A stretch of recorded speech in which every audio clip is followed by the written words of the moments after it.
Meu tio vive de renda do aluguel dessas casas. Tem um conhecido que comprou terra e ganhou dinheiro.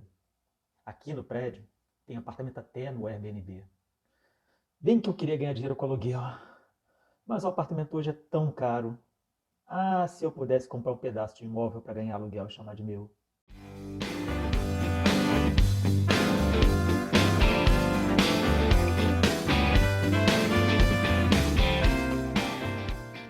Fala galera, aqui nessa telinha, Bruno Cardoso, trazendo educação financeira e investimento ao alcance de todos. Sejam bem-vindos a mais um vídeo da série Embarque nessa viagem. Você pode sim, você pode ganhar renda de aluguel sem precisar comprar o imóvel inteiro para chamar de seu. Os fundos de investimento imobiliário, FII, são a resposta. O brasileiro já tem a terra e imóvel enraizados em sua cultura de investimento. Muitas pessoas hoje, idosas, fizeram dinheiro comprando terras ou casas e vivem hoje da renda proveniente desses aluguéis. O grande problema do imóvel é que ele é um ativo que teve uma grande valorização no último ciclo de crescimento econômico.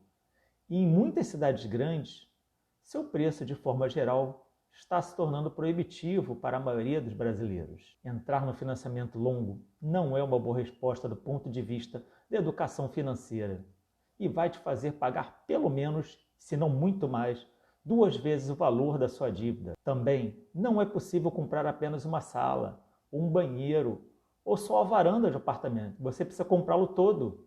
Isso é um ponto que para muitas pessoas é impeditivo no imóvel. Como você pode investir em imóveis com pouco dinheiro em mãos?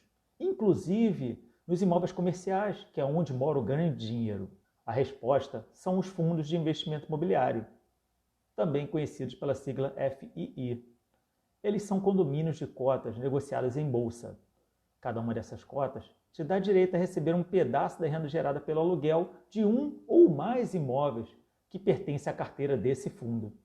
Melhor ainda, existem FIIs com cotas custando menos de R$10 e muitos dos FIIs mais conhecidos e negociados têm cotas com preço ao redor dos R$100.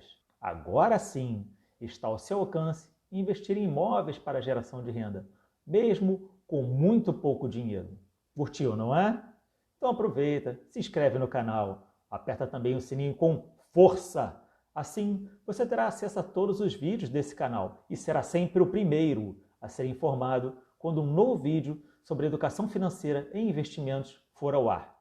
Mas como identificar um fundo imobiliário? Eles são identificados por um ticker de 4 letras, seguido pelo número 11, e as suas cotas são negociadas dentro do ambiente da Bolsa de Valores e, portanto, são investimentos de renda variável. Não custa nada lembrar, renda variável, por mais incrível que pareça, varia. Varia para cima e olha que sensacional, também varia para baixo. Assim como no caso das ações, os fundos imobiliários podem ser negociados no mercado primário ou no mercado secundário. As emissões de novas cotas de um fundo imobiliário são negociadas no mercado primário.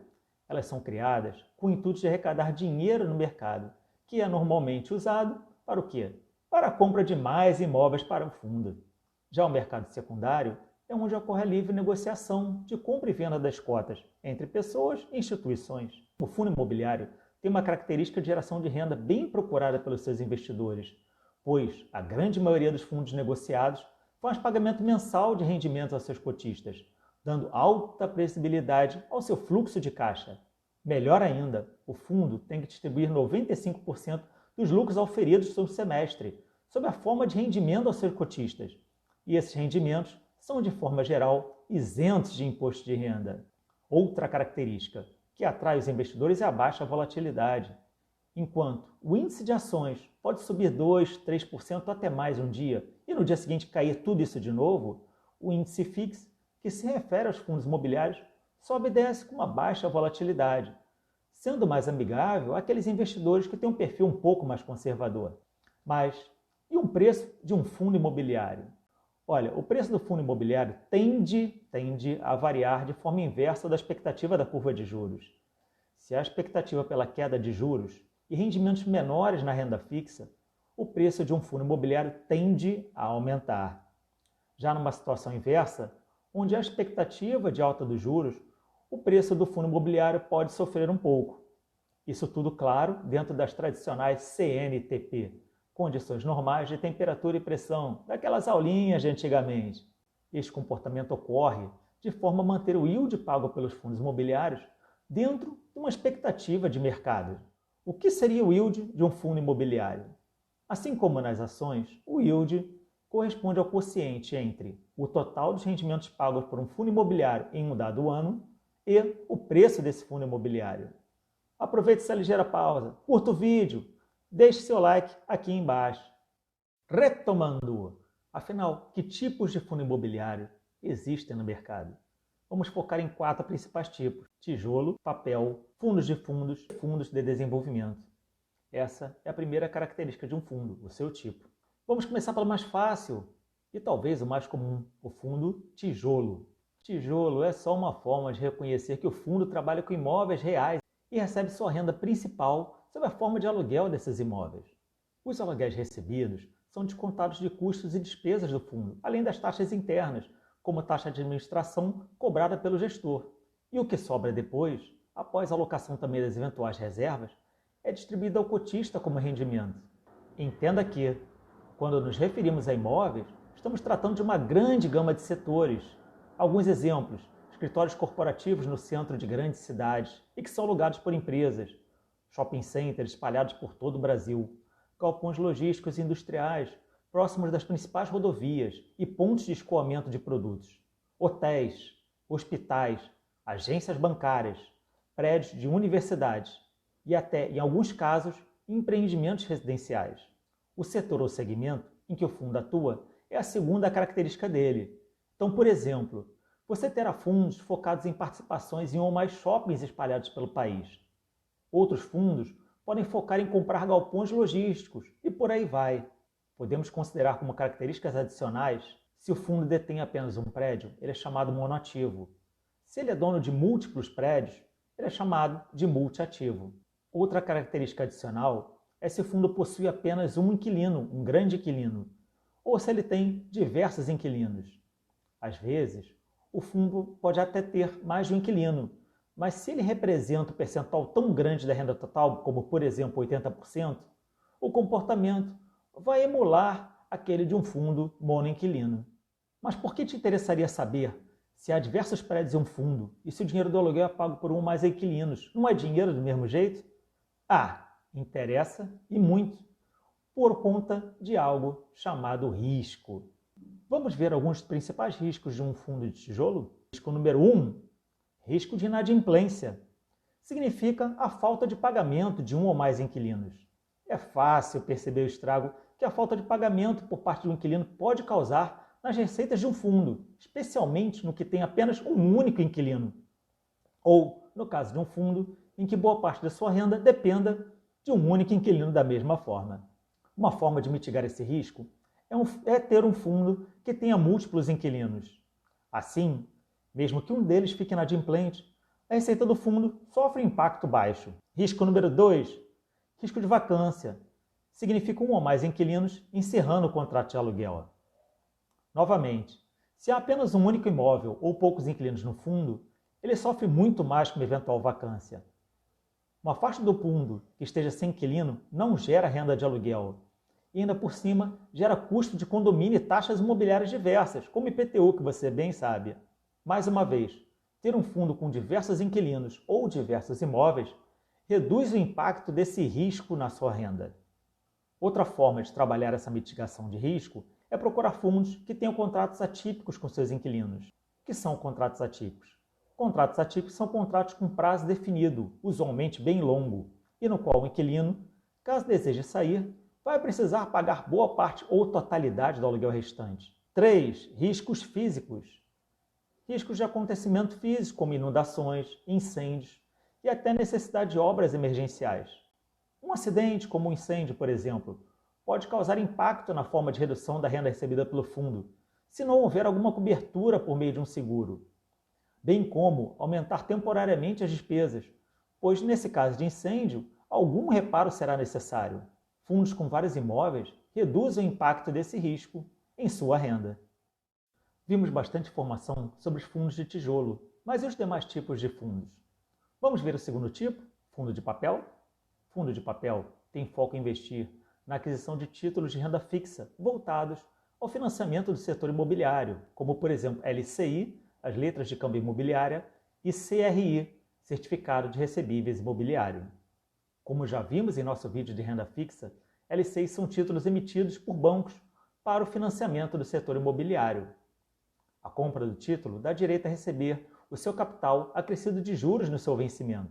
Já o CRI é um certificado de recebíveis imobiliário emitido por uma securitizadora. A emissão de um CRI permite ao emissor captar dinheiro à vista e quem compra esse CRI fica com o direito de receber a receita do fluxo de pagamentos a prazo, ou seja, ao longo dos anos. E claro, também fica com os riscos advindos do não pagamento, vulgo calote. Esses instrumentos de renda fixa estão disponíveis para investimento direto. Porém, quando falamos de um fundo imobiliário, há a possibilidade de compor uma carteira contendo dezenas deles, reduzindo assim o seu risco de crédito por meio da diversificação. Fundos de papel costumam pagar yields mais altos que os de tijolo, mas cuidado com a carteira de títulos do fundo. Lembre-se, a crise de 2008 do subprime nos Estados Unidos veio de títulos de dívida em papel, que eram classificadas como dívidas de alta qualidade, AAA, e na verdade eram dívidas junk, tradicional lixo. O terceiro tipo de fundo imobiliário do nosso vídeo é o fundo de fundos. Basicamente, o fundo de fundos tem gestores profissionais focados na composição de uma carteira. A base dessa carteira é um conjunto de outros fundos imobiliários e aplicações financeiras voltadas ao setor imobiliário. O gestor do fundo, então, trabalha a compra e venda das cotas desses demais fundos. Em especial, ele busca comprar cotas de fundos quando elas estão mais baratas e vender essas cotas quando elas estiverem mais caras, ganhando com o spread da negociação. Há uma tese comum a muitos analistas de mercado de que fundos de fundos vão bem quando o mercado está em alta e talvez não tão bem quando o mercado está em baixa. Portanto, cuidado, o timing pode acabar sendo importante num fundo desse tipo. O quarto e último tipo que veremos hoje é o fundo de desenvolvimento. O fundo imobiliário de desenvolvimento investe na compra de terrenos e na construção de empreendimentos. Quer um exemplo? Um loteamento. O fundo compra um terreno grande, faz loteamento, constrói casas e vende cada unidade. Os rendimentos do fundo vêm da venda desses imóveis que são construídos por um custo menor do que o total recebido com as vendas. Esse é um tipo de fundo que pode precisar efetuar mais emissões de cotas, assim de uma forma mais agressiva. Para quê? Para poder financiar a aquisição de terrenos ou o início de uma ou mais obras de construção. Para esse fundo mais agressivo, temos outros tipos de risco adicionais, como as vendas podem demorar a ocorrer e vai que os imóveis encalham, ou, pior ainda, a obra para no meio do caminho e não dá sequência. De forma geral, podemos dizer que esse é o tipo de fundo mais arriscado dos tipos que vimos hoje, pois a estrutura do fundo transmite o risco do incorporador para você, o cotista do fundo. Ao mesmo tempo, quando for um fundo bem gerido, o fundo de desenvolvimento tem potencial de maior retorno que todos os outros tipos de fundos imobiliários. Acredito que, por suas características especiais, ele esteja mais alinhado com investidores que estão há muito mais tempo no mercado e detêm um bom conhecimento. Tudo bem até agora?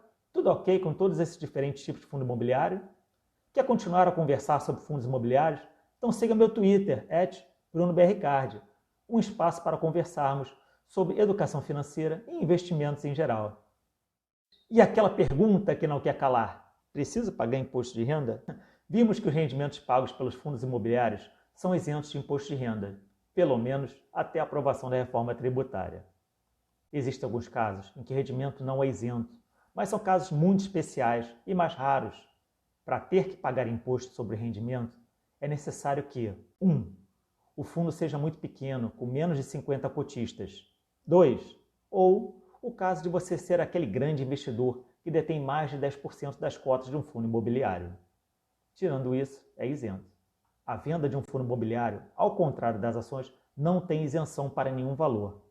Sempre que você tiver lucro na venda, haverá imposto de renda a pagar, e a alíquota é de 20% sobre esse lucro.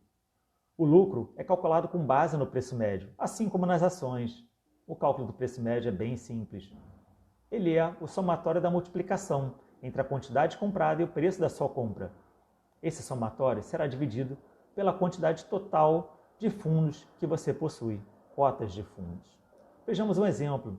A primeira compra de um fundo foram 10 cotas por R$100 cada. Uma segunda compra foram 20 cotas por R$90 cada. E uma terceira compra, 10 cotas por R$140 cada. Houve uma inflaçãozinha no ativo. O somatório dessas multiplicações das compras de fundo imobiliário, 1.000 mais 1.800 mais 1.400, dá 4.200. Dividindo pela quantidade de cotas que a gente possui, que são 40, dá um preço médio de R$105 para esse fundo imobiliário. Assim, se você vender esse fundo por qualquer valor acima de R$105, terá lucro e precisará emitir DARF no mês seguinte para o pagamento desse imposto. E se houver prejuízo? Aqui também, você pode registrar esse prejuízo na declaração anual de ajuste do imposto de renda. E aí, você pode o quê? Você pode abater do imposto a pagar de lucros futuros. Note que o controle dos prejuízos de fundo imobiliário é distinto do controle do prejuízo das ações. Um não abate o lucro do outro. São independentes. Vamos ver um exemplo? Digamos que você tenha R$1.000 de prejuízo anterior de uma venda e que nesse mês teve lucro e tem que pagar R$1.200 de imposto. Você poderá descontar os R$1.000 do prejuízo que você já tinha e pagar apenas R$200 de imposto de renda no seu DARF. Estamos chegando ao final de mais um vídeo. Vimos hoje o que são fundos de investimento imobiliário, FII, as principais características, os principais tipos, tijolo, papel, fundos de fundo e fundos de desenvolvimento. Também vimos como se dá a incidência de imposto de renda e até fizemos algumas comparações com características de imóveis tradicionais. Para você que me acompanhou até aqui, fica uma dica final. Acesse e se inscreva no Funds Explorer. Funds Explorer é uma ferramenta completa e 100% gratuita sobre fundos imobiliários. Você pode se cadastrar e passar a ter acesso a conteúdos exclusivos e ferramentas gratuitas que vão te ajudar a realizar os melhores investimentos nos fundos imobiliários. Tenho certeza que o site passará a constar dos seus bookmarks mais acessados de investimento. Bom, é isso aí. Chegou a hora de me despedir por hoje. Encontro vocês novamente no próximo vídeo. Sucesso a todos nós! Fui, galera. Um grande abraço e até!